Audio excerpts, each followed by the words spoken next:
Bueno, vamos a hacer una presentación más bien corta sobre cómo hemos hecho todos los cálculos en la presentación anterior, donde aparecían los límites, aparecían centros, etc. Y vamos a ver ahora bien claramente cómo se calculan. Es muy fácil, en realidad. La parte discreta es muy fácil, los cálculos.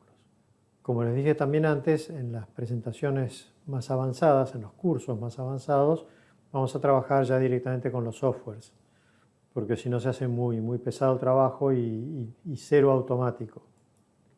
Una aclaración. Cuando nosotros construimos un gráfico de control, y este ya sea discreto o variable, es muy estándar que los límites de control estén a más 3 sigma y menos 3 sigma de la línea media. Esto porque van a ver ustedes aparecer un 3 por y va a ser un 3 por sigma siempre. Esto es así porque toda distribución ocurre entre su más menos 3 sigma. Digamos, una ley que tiene bases teóricas, pero que en algunos casos es un poco empírica. Pero sí es cierto que encierra a la mayoría de sus valores en el entorno más menos 3 sigma respecto de su valor medio. El tema es que acá lo que estamos tratando de ver es comportamiento del proceso. No como el caso del muestreo por lotes, en el caso del muestreo por atributos de aceptación, donde el lote era algo fijo. Acá tenemos un proceso constante y tenemos que ver que no se salga de sus límites. El no se salga de sus límites quiere decir que se mantenga dentro de su más menos 3 sigma, que es lo que lo contiene siempre. Es lo que contiene a todos los valores de cualquier población, más menos 3 sigma. Los cálculos que vamos a hacer están hechos en Excel porque son muy simples, son multiplicaciones y divisiones. Les repito, la automatización del control en la gestión de la calidad ya no se va a poder hacer con Excel, sino con los otros softwares. Entonces vamos a avanzar y vamos a suponer que un proceso lo estamos controlando a través de muestras de tamaño 50. O sea, tomamos 50 ítems del proceso y los controlamos. Y estamos haciendo un control de fracción defectuosa. O sea, de esos 50 ítems estamos determinando cuántos son defectuosos. Y esto lo hacemos durante 30 días. ¿Sí? O sea, durante 30 días, como nunca hemos hecho el control, queremos ver cómo es nuestro proceso, porque recién estamos empezando a establecer este tipo de políticas de control estadístico. Tomamos ese proceso, le extraemos muestras de n igual 50, o sea 50 ítems, una vez por día, y medimos la cantidad de defectuosos que hay en esa muestra. Ahí tienen ustedes una tabla donde la primera columna es la fecha en que se hizo el control. La segunda columna es la cantidad de ítems defectuosos que se encontró en cada muestra. Fíjense que hay muestras que no tuvieron ningún ítem defectuoso, hay muestras que tuvieron 1, algunas tuvieron 2, y más o menos se mantiene así la cosa. La tercera columna, lo que hacemos es calcular la fracción defectuosa, porque hasta ahora lo que tenemos es una muestra de 50 con, supónganse, un defectuoso adentro. ¿Qué fracción defectuosa es esa? Ya habíamos dicho, es 1 sobre 50. Entonces, en esta tercera columna lo único que hacemos es dividir la segunda columna por el tamaño de muestra, que en este ejemplo es 50. La cuarta columna lo que contiene es la fracción defectuosa, pero ahora de todo el proceso, no de cada muestra. La fracción defectuosa de cada muestra que está en la columna 3, fíjense que es variable. La fracción defectuosa de todo el proceso de los 30 días son todos los mismos valores. Y la quinta columna, contiene lo mismo, pero para el límite superior. Veamos esta cuarta columna. ¿Cómo se ha calculado esto? Bueno, se calcula el valor P media, que es una P chiquita con una raya encima, que ustedes la tienen ahí en la fórmula. Ese promedio de fracción defectuosa del proceso se calcula sumando todos los ítems defectuosos que encontramos en 30 días, que es la suma de la columna 2. Lo que suma esta columna 2 son la cantidad de ítems defectuosos encontrados en 30 días. Y lo dividimos por el total de ítems controlados durante esos 30 días. En los 30 días tomamos 30 muestras de 50 ítems, son 1500 ítems. Entonces acá lo que estamos dividiendo es la suma de la columna 2 dividido 1500. La quinta columna contiene al límite superior del gráfico. Acuérdense, les acabo de decir que los límites de los gráficos se trazan a 3 sigmas respecto del valor medio. En este caso nos interesa el límite superior siempre porque el inferior es bueno. Nos interesa el problema de lo malo. Entonces, este límite superior se calcula sumándole al promedio anterior, al promedio que habíamos calculado antes, 3 veces la desviación estándar de los valores de la segunda columna. ¿Cómo se calcula esa desviación estándar? Esa desviación estándar proviene de una distribución binomial. Y en algunos de los cursos anteriores, cuando vimos los temas de desviación estándar, dijimos que cada distribución, cada tipo de distribución, tiene una fórmula distinta de desviación estándar.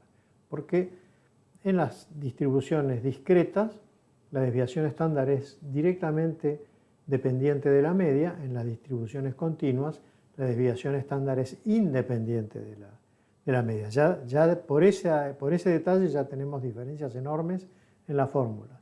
Entonces ahora vamos a ver cómo se calcula la desviación estándar de un grupo de valores que tienen una distribución binomial, como es la fracción defectuosa. Fíjense, acá lo tienen. La desviación estándar de estos datos es igual a la raíz cuadrada del cociente entre la fracción defectuosa promedio, que la calculamos, que es el promedio de la columna 2, por 1 menos esa misma fracción defectuosa, sobre n. ¿Sí? O sea, si nos fijamos en la tabla de acá arriba, vamos a ver cómo están calculados los valores. Tenemos 1500 ítems controlados. Tenemos 17 ítems encontrados defectuosos. Por lo tanto, 17 dividido 1500 me da 0,0113. O sea, 1,13% del proceso. Este es un proceso que genera un promedio de 1,13% de defectuoso o que genera una fracción defectuosa de 0,113. La desviación estándar, que es esta cuenta, nos da 0,0150. Y el límite superior de control, que es 0,0113 más 3 veces 0,0150, nos da 0,0562, o sea, 5,62%. Y esto es lo que vemos acá.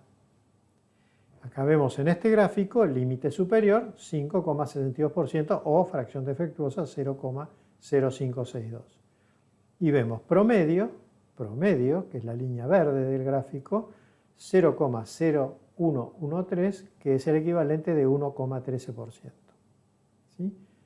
Y ya está. Esta ha sido la forma de calcular esos límites. Dense cuenta que son cuentas, nada más que cuentas. Vamos al otro lado de la calle. Los gráficos C, que ahora no trabajan con defectuosos, sino que trabajan con defectos o con fallas, no con fallados ni defectuosos. Y el gráfico C en particular es un gráfico que nos va mostrando la cantidad de fallas encontradas en la muestra. Este tipo de conteo de fallas no tiene una distribución exactamente binomial, sino tiene una distribución que sigue a una prima hermana de la binomial, que es la Poisson, y que también tiene una fórmula distinta de cálculo de la desviación estándar. Son muy parecidas las dos, inclusive en algunos puntos, en algunas situaciones, la Poisson y la binomial son totalmente indistintas, dan prácticamente exactamente lo mismo. Las distribuciones de Poisson se utilizan cuando la clasificación de la variable no es binomial, o sea, no es bueno o malo, fallado o no fallado, etc., sino que puede ser un número cualquiera. Por ejemplo, los paros de una máquina por turno. ¿Cuántas veces paró esta máquina en un turno? Y paró 20 veces, o paró 10 veces, o paró 5 veces. Ya no es si paró o no paró, es cuántas veces paró. Además, los valores, estos que estoy describiendo, de paros de máquinas, de fallas encontradas en muestras, estos valores se los llama en estadística valores infrecuentes. Y esa característica también ayuda a que se agrupen según Poisson. La estadística es bastante críptica en todo esto. Por eso tenemos que ir como una cebolla pelándola por niveles. Entonces, vamos a suponer que hay un proceso donde tomamos muestras de 70 ítems cada muestra y cada 12 horas tomamos una muestra. Y lo que hacemos en cada muestra de 70 que tomamos es simplemente contar cuántas fallas hay. En algunos ítems no va a haber ninguna falla de esos 70, en algunos ítems va a haber una falla, en otros ítems va a haber 5 fallas, en otros 3, etc. No nos interesa cuántos ítems no tienen fallas ni nada de eso, nos interesa tomar todas las fallas que encontramos en los 70 ítems y transformarlos en un solo número, sumarlos todos y transformarlos en un número. Esta muestra de 70 ítems mostró 6 fallas, o mostró 15 fallas, o mostró 150 fallas. Muy bien, acá tenemos los controles, 30 controles de n igual 70 tomados secuencialmente. Y acá en la segunda columna tenemos la cantidad de fallas, no de fallados, la cantidad de fallas que encontramos en el total de las 70 muestras. Por ejemplo, en la primera muestra de 70 ítems encontramos 10 fallas. No sé si eran 10 fallas en 10 ítems o 10 fallas en un solo ítem. No sé, no me importa en este caso. La tercera columna es el promedio de las fallas.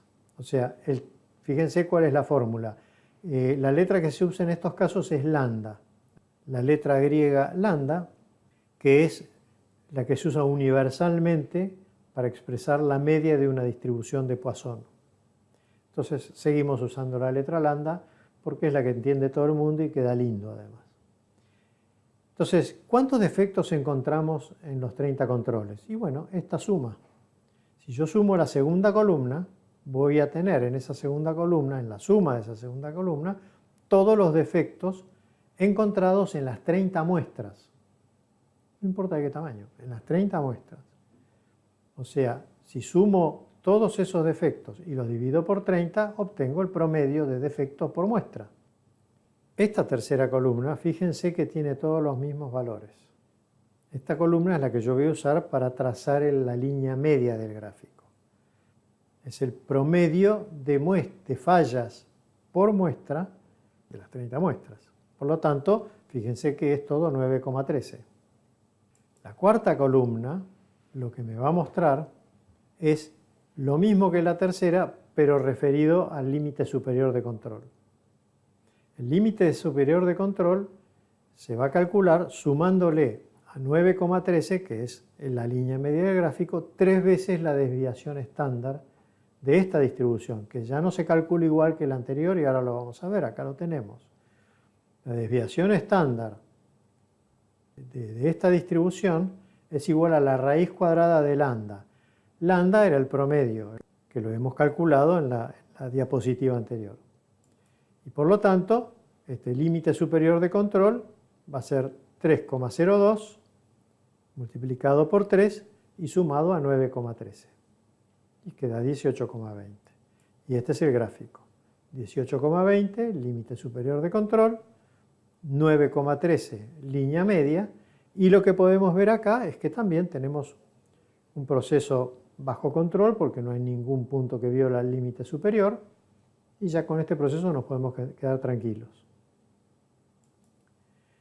Entonces, como conclusión, los gráficos de control por atributos, como ustedes se dan cuenta, son fáciles de calcular siempre y cuando nos mantengamos en tamaños de muestra constante. Después, en lo más avanzado, vamos a ver qué pasa cuando hay tamaño de muestra variable. Ahí la cosa cambia muy poco, tampoco es nada del otro mundo, pero sí cambian algunas fórmulas. El promedio que vamos a usar para estos gráficos va a ser siempre el promedio de lo que estamos controlando. Si estamos controlando fracción defectuosa, va a ser el promedio de la fracción defectuosa. Si estamos controlando defectos por muestra, va a ser el promedio de los defectos por muestra. Si estamos calculando defectos por unidad, va a ser el promedio de defectos por unidad. O sea, esto es muy simple, es un promedio. Y para el límite superior de control, si estamos dentro de los gráficos P o NP, vamos a utilizar la desviación estándar o la fórmula de la desviación estándar binomial. Si estamos en gráficos C o U chica, vamos a usar la fórmula de desviación estándar de Poisson. Y eso es todo. Así es como se calculan, es muy simple esto. Así que bueno, los invito a que hagan algunos ejercicios con sus propias fábricas, en sus propios procesos. Y nos vemos en la próxima.